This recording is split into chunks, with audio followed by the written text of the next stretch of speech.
Hi guys, what's up? I am Ara El Panebio, an agriculture student. Today we're going to talk about one of the latest and trending topic that all the people are involved in. That thing is the GMO, the genetically modified organism. So why all the people are involved and why all? It is because GMO also talks about food, and we all know food is very vital to human and one of the primary need in order to us to survive. And aside from defining GMO, we are also going to cite some several examples of it and be focusing on one organism and how it become genetically modified and also the disadvantages and advantages of it. So let's go to our examples. Some examples, just some, because there are a lot of GMOs that are existing nowadays, and example of those are the BT corn, fortified rice. And for the first trivia, guys, the Frankenstein fish or the tuna, which was the first genetically modified organism that from animal, which been approved by the FDA for human consumption in the United States. So let's go to our focus organism on how it become genetically modified, and that is the tomato, the flavor saver tomato. For the second trivia, guys, the flavor saver tomato was the first genetically modified food, and it was created early in 1990s by the Colgene Incorporated. And how did tomato become genetically modified? Through the polygalactorinase, which naturally occurring in the tomato. This enzyme caused the tomato to rot, to ripe, and to soften its texture in a short period of time.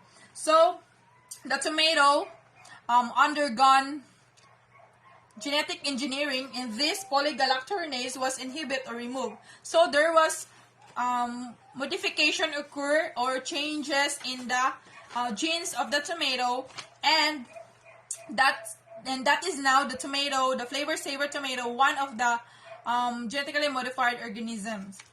And the advantages of flavor saver tomato from the naturally produced tomato is the brightness and also the firmness of the flavor saver tomato lasts longer than the naturally produced.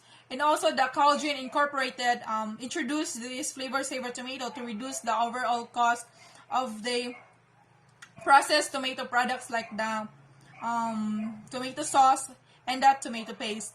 So the flavor saver tomato is one of the some examples of the genetically modified organisms, because there are a lot of genetically modified organisms like what I've said, and maybe there are some still genetically modified organisms that are in the laboratory and take many tests, because one genetically modified organism take 10 to 14 years in the lab research, and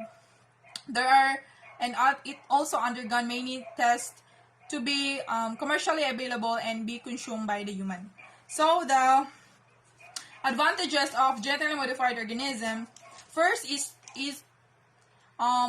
give solution for the increasing demand of food by the increasing population. Also, it give high profit to the farmers. And third, it also protect the environment from the use of hazardous chemicals.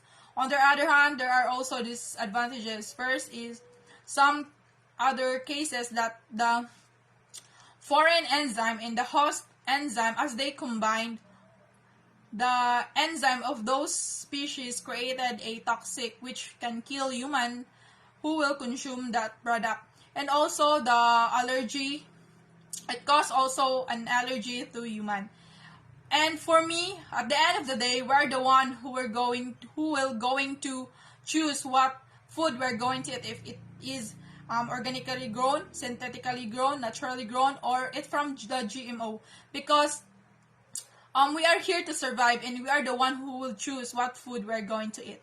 So again, I am Ara El Panebio, an agriculture student, and good day and laban lang.